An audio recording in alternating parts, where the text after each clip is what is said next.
Welcome to the Growth Podcast. Today, we're discussing a topic that resonates with everyone: time management.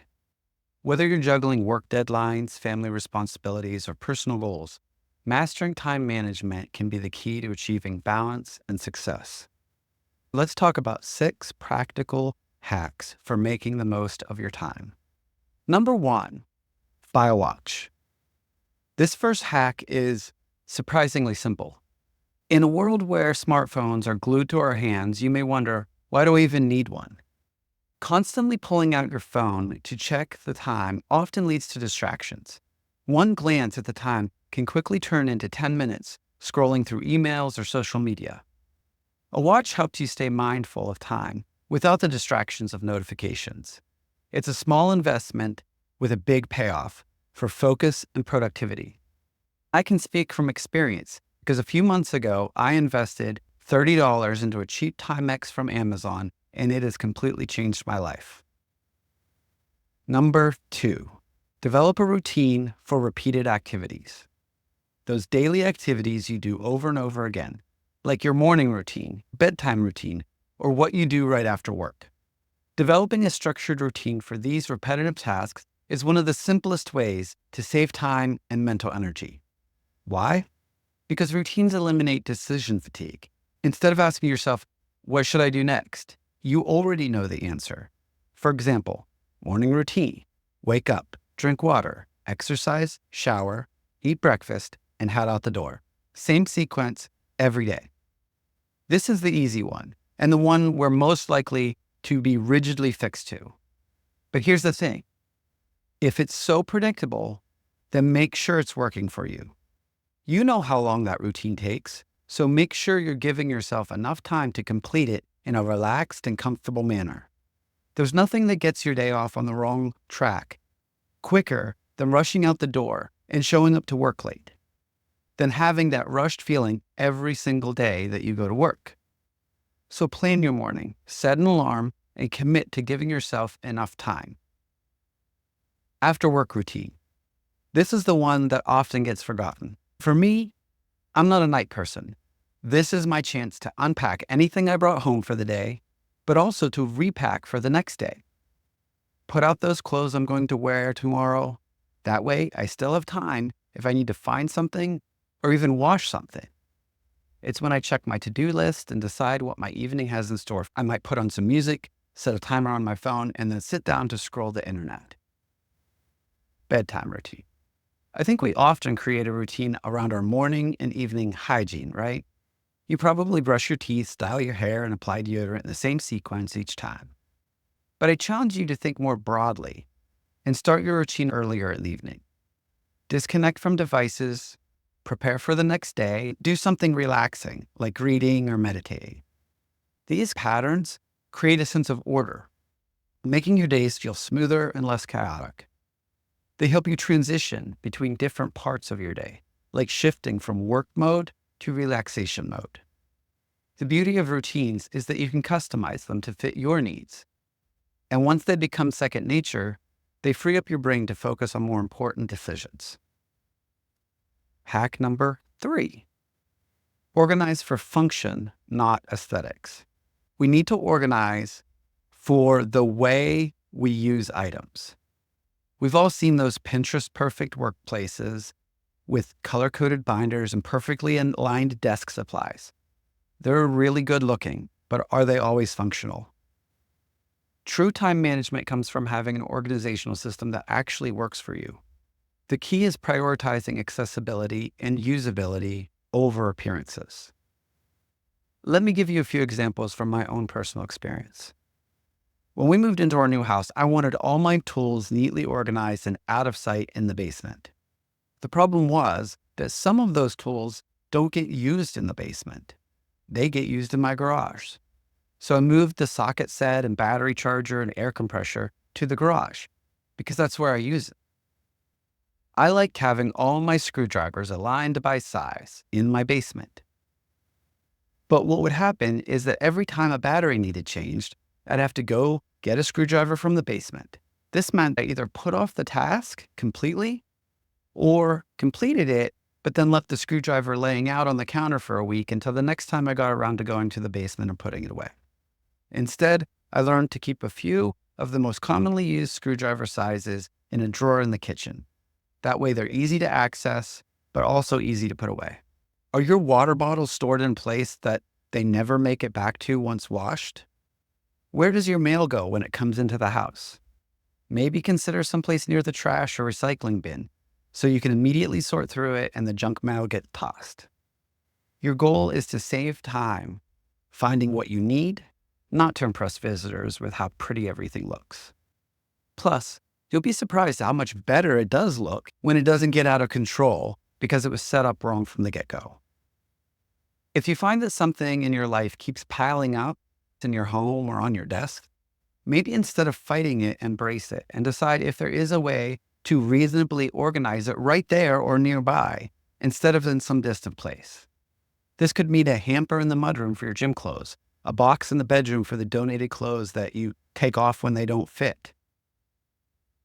These are great opportunities for us to just look around our house and say, I don't need to reinvent myself.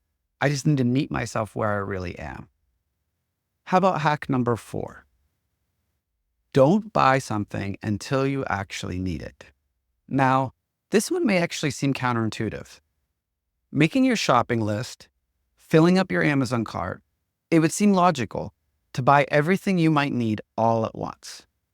But while this may mean fewer deliveries or trips to the store, does it mean less sanity for you? I'm not implying that you take a daily trip to the butcher, baker, and candlestick maker. But let me explain what I do mean. I used to find myself going to Lowe's and buying a board for this project, a few bags of lawn fertilizer, maybe some ant spray and a plumbing fixture, maybe even some replacement light bulbs. The problem was the way it made me feel every time I looked at those things sitting there day after day, week after week, or maybe even month after month because I hadn't actually gotten to the task. It made me feel bad about myself and like my life was out of control. So now I go and I purchase the lawn fertilizer and I come home and I spread the lawn fertilizer, throw away the bags. It takes me 10 minutes to buy the light bulbs and maybe 15 to grab the ladder and put them in, but I don't buy them until I'm ready to pull out that ladder the second I pull into my garage. My time may be broken up differently, but it turns out to be pretty close to the same investment of time in the long run. And it saves the stress tremendously. Okay, ready for hack number 5? Time blocking. Now, we talked about this as it related to multitasking. Let's look at the situation a little bit more. Instead of reacting to your day as it unfolds, time blocking lets you plan ahead. If you need to finish a big project, block out a couple of hours. Want to avoid email overwhelm? Block 30 minutes in the morning and another 30 minutes in the afternoon. It's just setting aside a block of time. I need 30 minutes to water the plants, an hour to exercise, or 30 minutes to play games on my phone. Yes, it doesn't matter what that thing is, you can block time for it. You can even block time for things that relax you. As long as they really matter to you, then it's worth the time. But here's the thing, blocking time protects that time from being taken away from you, but it also helps you to be honest with yourself and stop those activities when it's time. It helps you to set appropriate boundaries to protect that valuable resource and then also not to abuse it. The beauty of time blocking is that it gives you control over your schedule. It minimizes distractions and helps you focus on one thing at a time. All right, number 6, plan your weekend. Wait a minute, what? I thought the weekend was just for relaxing, catching up. If my whole week has to be scheduled, the last thing I want to do is thinking about planning my weekend. But the reality is, that's often where we get off on the wrong foot. While weekends are often seen as a time to relax, planning ahead can ensure you actually make the most of them. How often have you done this? It's Sunday night and you realize the weekend is almost over. You've got about 100 things that you intended to get accomplished and 99 of them remain untouched. Now you're thinking to yourself, It's a whole nother week before I'm going to have time to look at these projects again. That's a pretty overwhelming way to start your week. So, does that mean every weekend has to be scheduled minute to minute without a moment's rest? Absolutely not. Think about what you want to accomplish. Maybe that's personal errands, time with family, or just some well-deserved rest. Lock out specific times for these activities and stick to the plan. By being intentional about your weekends, you can recharge effectively and start the week ahead, feeling refreshed rather than overwhelmed. I've gone into weekends with plans to mow the lawn, shop for groceries, repair something around the house, organize a drawer, watch a handful of football games, call some relatives, and maybe even catch up some work that I didn't get finished at the office. And when I head into the weekend with a soccer tournament and 8 games, how do I really think any of that is realistically going to happen? But I didn't go into the weekend with a plan, so I came out of the weekend with a sense of failure. All right, couple of bonuses. Use technology to your advantage. While it can be a major distraction, it can also be a powerful time management tool if you use it wisely. I'm not going to take a deep dive into particular applications or technologies. Instead, I just want to say, don't try to keep everything in your head. That's when we start to feel overwhelmed. It's like me carting my wife's suitcase, packed with everything she might need for a 2-month trip to 4 different climates, instead of the backpack with the overnight clothes that we actually need for the trip we're taking. Don't carry those future burdens around with you all day. Put them down in your notes, use a calendar, and then move on. Free up that mental space for something that actually has purpose. The key is to use technology as an assistant and not a master. Limit notifications and choose tools that genuinely enhance your productivity.